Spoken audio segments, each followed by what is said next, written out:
Alrighty guys, welcome back to another one. We're doing some more 20 gauge. This time we're doing 18 pellets of number 3 buck.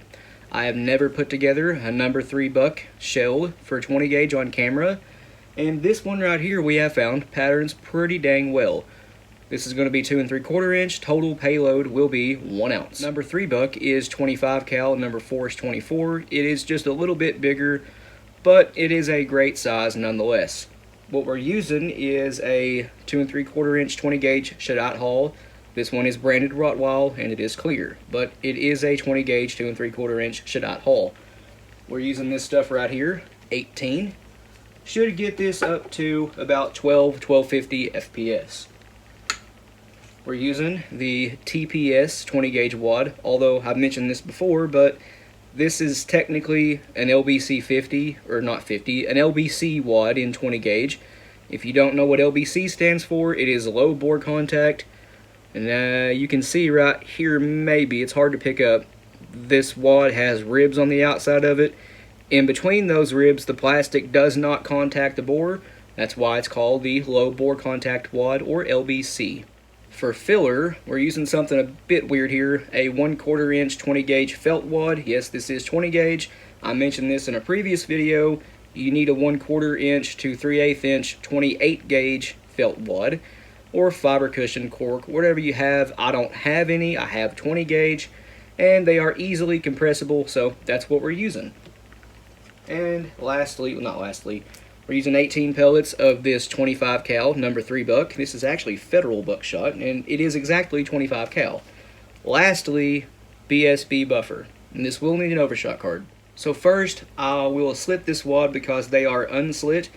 These do have windows in the bottom of it. It's hard to see, I know, but try to show you better. There you go, you can see one. You need to slit directly into those because those are the hinge points for this wad, the pedals. And I have Gary Caskey's 4-pedal adjustable 20 gauge wad slitter. And as you guys can see, it did a perfect job. The pedals are completely uniform, and I slit them right into the window. So there you go. If you're using a ported choke, you can slit this 3/4, half slit, 2/3, whatever you want to do. The porting in ported chokes helps grab these wads and the CSDs, strips it a little bit faster to help the pellets release. If you shoot these without cutting the pedals all the way down to the bottom through a non-ported choke, the pellets 50-50 will not leave the wad, and they will turn the wad around and act like a slug. Anyway, let's get this started, guys. Again, 18, get this out of here. There we go. 18 of the stuff right here. Get that seated. Gary Caskey's wad tamper. Facebook.com/Gary.D.Caskey if you want any of his stuff. Now we need our 1/4 inch filler wad. I'm using felt. If you have 28 gauge, use those, and you will need 3/8 inch, not 1/4. But as you guys can see, that is easily compressible and is even and flat inside that wad. Perfect. Now we need 18 pellets of 25 cal number 3 buck. That will bring the lead payload weight up to 0.94 of 1 ounce. The buffer, if you want to use buffer, will bring it up to an even ounce. Alrighty, I have 18 pellets here, and all I do with these is straight up just drop them in and give it a tap. They will stack themselves by rows of 3 sometimes. If you can't get it, just give it a shake, and that has it right there. Alright. Completely even stacked by 3s. They are right at the top of the wad, which is exactly where you want it to be. Now we need buffer. If you want to use buffer, in our experience, buffer does really help. Where is my little wad scoop? That's okay, I'll just use this. Noisy. This was sent to us by Avid Waterfowler. This is really cool. It is actually an adjustable shot scooper. It goes from 7/8 ounce to 1 7/8 ounces, so very, very handy. But we're just scooping buffer with it right now. I don't know how much this is going to take because I don't have my regular buffer scoop or powder scoop, whatever you want to call it, but vibrating massager from Amazon. And it looks like that was exactly the right amount somehow. But there you go. Top roll of pellets is about halfway covered. That is all you need. For an overshot card, I don't have one laying out. That is okay.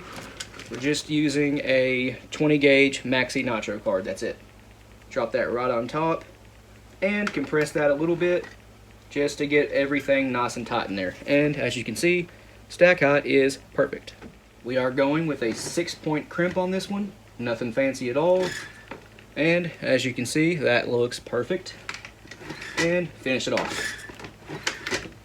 Not bothering with the Rabasator today because lately the 20 gauge one has been just completely closing my shells up for me. But anyway, as you can see, the crimp looks really, really nice. It is even in the middle, no pinhole, it all looks great. I'll hit this with a GOT BN2 off camera just to give it a taper, why not? And of course, this is impossible to pick up, but it is tapered now thanks to the GOT.